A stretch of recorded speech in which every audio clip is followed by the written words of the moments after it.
I'm Adam Thompson, I'm a level 7 Cheshire referee. So I started reffing from the age of 14, so that's about year 9. So before I'd even started my GCSEs, I was a ref, which is a massive step up. And I've reffed all the way till I'm 17 now, and I've refereed the ages from down to under 8s all the way up to under 16s.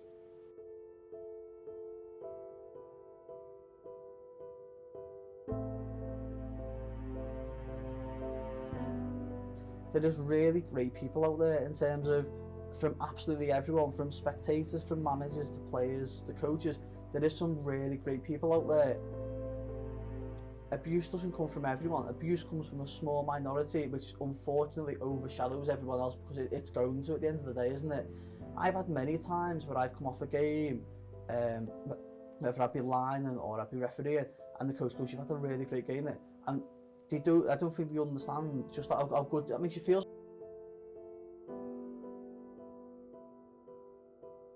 If a parent or a manager shouts at a referee and gives him abuse, which happens every single game no matter what, they will go home, they will live their life as normal, next week do the exact same thing.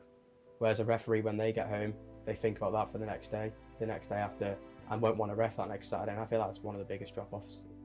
When you're watching as a player, I don't think you've realised until you get a bit older and you've got a better justification of the game, just how the referee might be feeling.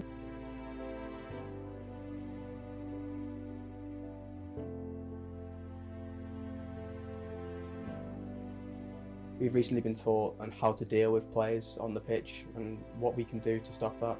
The likes of the sin bin coming in, which is helpful for me as a referee, it's a grassroots level. But the parents and the managers are the massive issue at grassroots level because we have no control of that, unfortunately.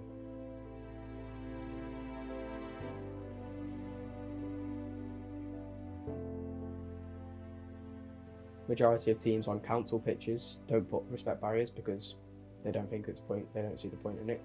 And I feel like the issue is the word isn't getting out to many people. This is everyone.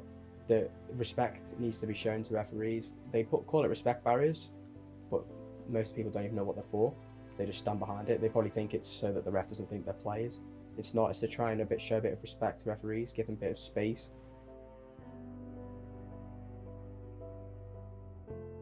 When you actually are in the middle of that pitch, wearing that armband, that's when you realise what abuse really is. It's rife throughout football.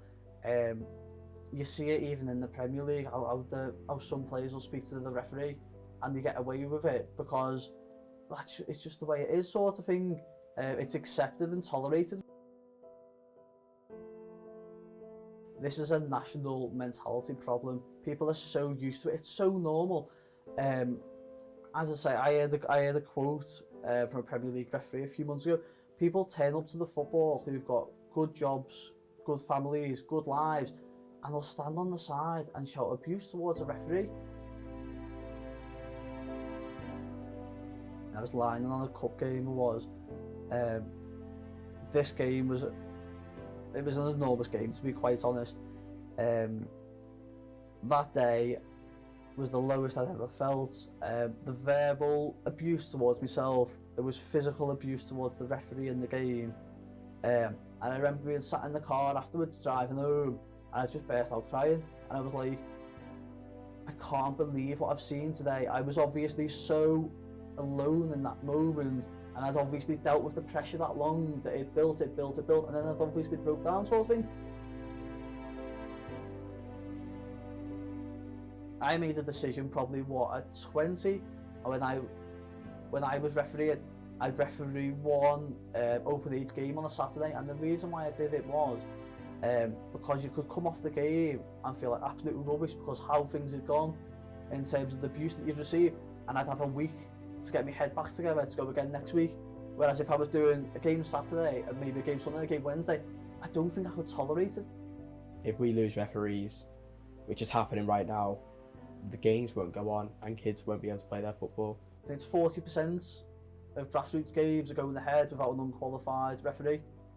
40%. If that's only going to continue, is it going to take the stage where it gets where the players where grassroots don't have a referee? Is that going to be the future? Is that the way it's going to be?